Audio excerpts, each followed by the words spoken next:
Hey guys, welcome back to Final Line Gaming. Ian here, and I'm coming at you with the review I've been looking forward to doing for a while. And that's the conclusion of the original Mass Effect trilogy with Mass Effect 3.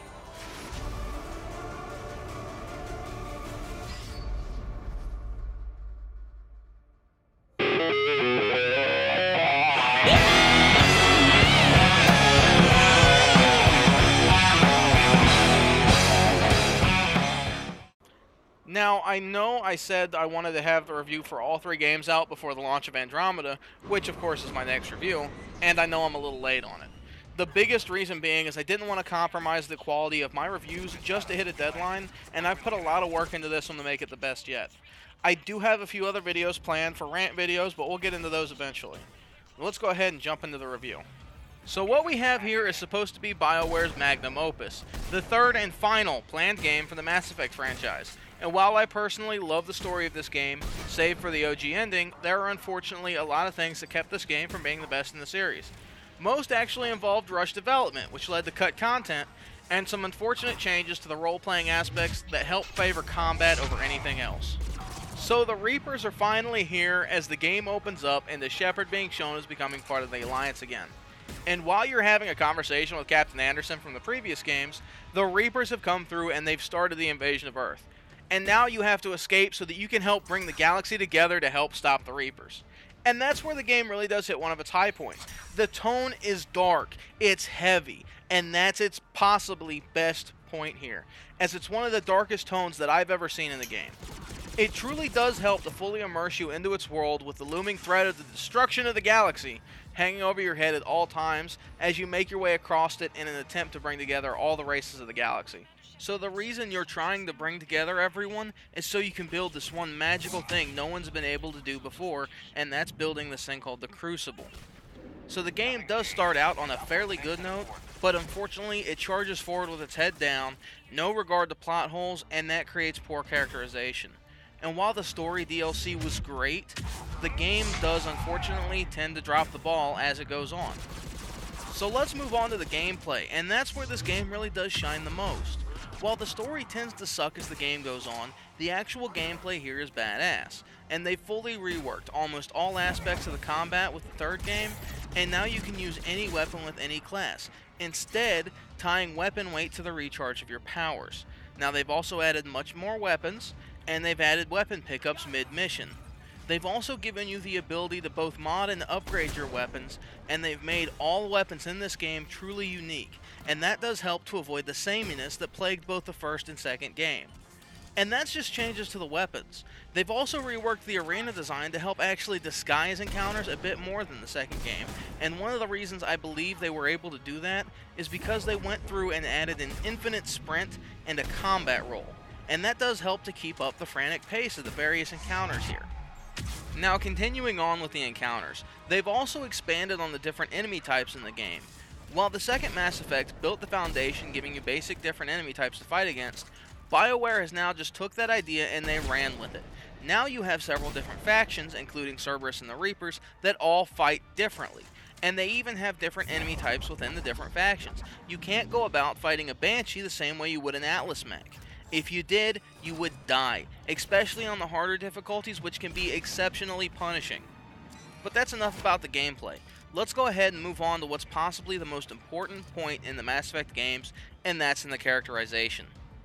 So while it's better than the first game, the characterization kind of takes a back seat to the overarching plot, save a couple moments on both the Krogan homeworld of Tuchanka and the Quarian homeworld of Rannoch. While every character that survived from both the other games does make an appearance in a worthwhile way, some of the squad mates are just boring, James being the biggest offender of this. He is simply put the epitome of a macho man stereotype, which unfortunately lets his character down, and that's a shame, considering I really do like Freddie Prinze Jr. as both an actor and a voice actor. But not all is lost here. With most of the other squad mates, there are characters that are acceptable, the standout as always being Garrus. The badass Turian has been my favorite character in all of the games. There is, however, a moment with the bad guys that just sort of drops the ball.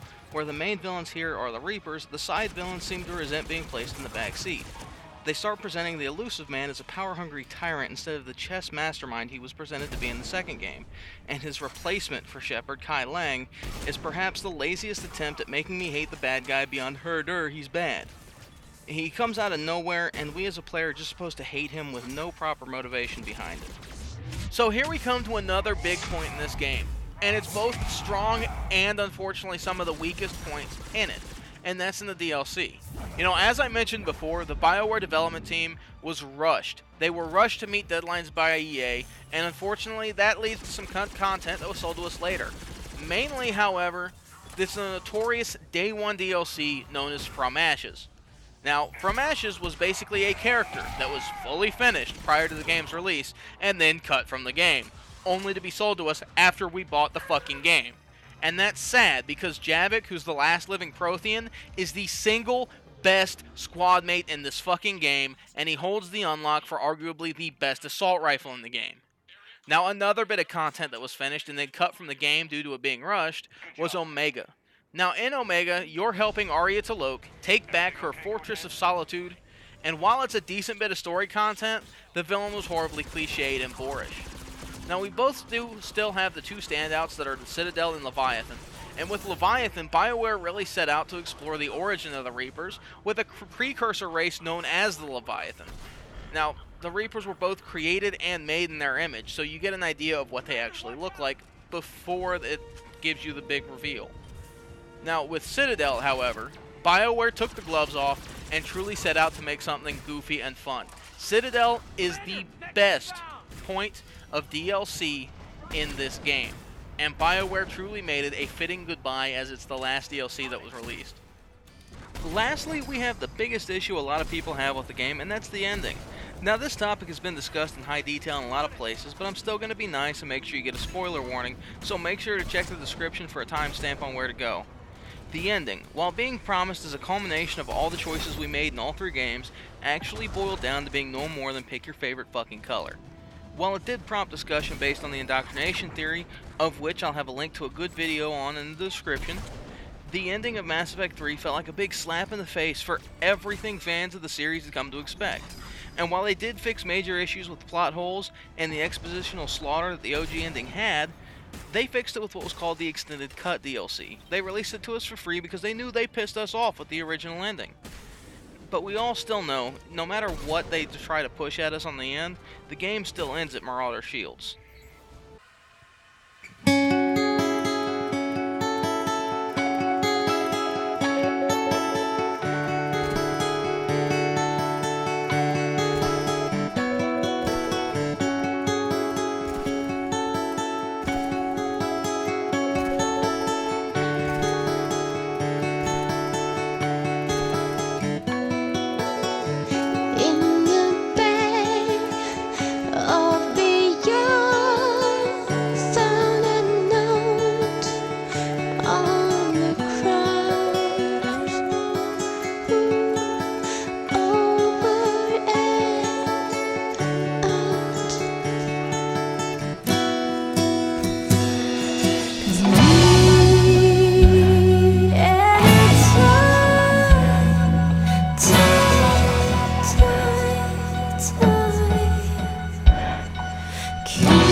We get to one of the things that this game has over its predecessors, and that's in the multiplayer. So before the launch of Mass Effect 3, the BioWare B team that developed Mass Effect Andromeda had started work on a first-person shooter set in the Mass Effect universe in the same vein of Battlefield. Now, the work they accomplished, while not cut, was instead retooled into the multiplayer that Mass Effect 3 has nowadays. At the time, the multiplayer here was a breath of fresh air. It gave you a horde-type mode where you could defend yourself against various enemies and complete objectives with class-based characters. And it even gave you the ability to play as some of the aliens in Mass Effect, some of which were just fantastic, such as the Krogan Warlord. Now, trying to set aside bias here, as I made some of my closest friends playing Mass Effect 3 multiplayer, it is not without its faults. Now, you see, the loot box craze that we see in modern games such as Overwatch, it started here. On launch, you had several different crates you could unlock with currency you weren't playing, and while you earned a good bit of currency through playing at a fairly decent rate, you could also just buy the crates outright, which would be fine if the only way to unlock new characters wasn't through a small chance percentage drop. That is, until they listened to the fans of the game that were clamoring for a way to unlock new characters and weapons, and they implemented crates geared specifically for them.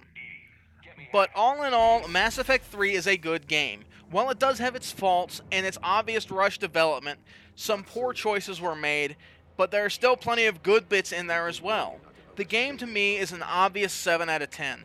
I love this game, but as I went through trying to be objective with my review, there are obvious faults that just cannot be ignored.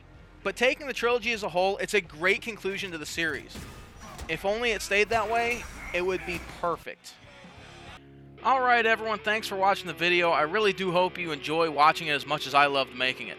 As always, don't forget to like the video if you liked it, hit dislike if you didn't, and don't forget to leave your thoughts in the comments below. Subscribe if you want to see more content like this, but don't forget, have a splendid day.